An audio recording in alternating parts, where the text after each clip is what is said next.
Bonsoir à tous.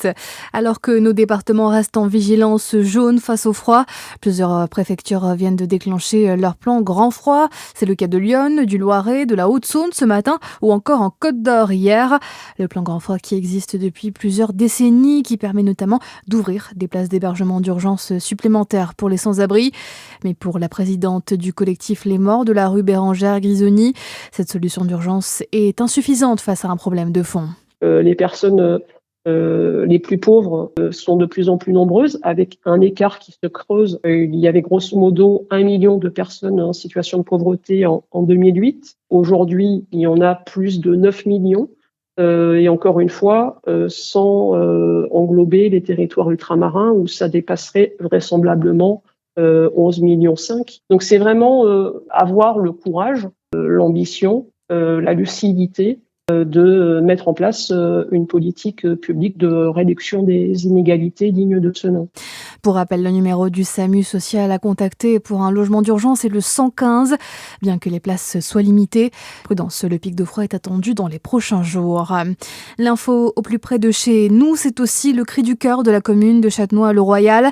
Face au fléau du protoxyde d'azote, ce gaz hilarant, même s'il est interdit d'en détenir et d'en consommer depuis l'arrêté municipal du 21 décembre dernier, les plaintes continuent d'affluer quant au comportement d'usagers consommateurs de ce produit.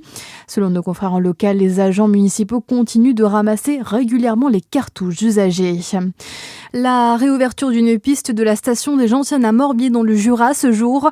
Une solution a donc été trouvée avec l'utilisation de la neige artificielle, permise elle-même par le rachat de 19 canons à neige par la mairie l'an dernier.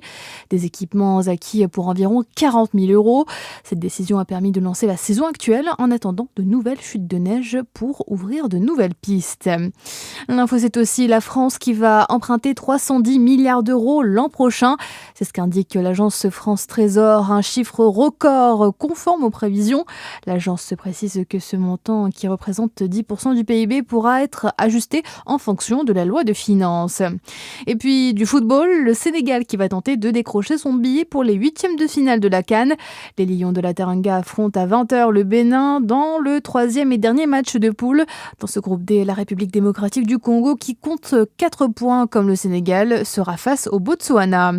Et puis après Noël, place au recyclage. Du 4 au 12 janvier, les habitants de la métropole dijonnaise pourront recycler leur sapin de Noël grâce à la collecte gratuite en porte-à-porte.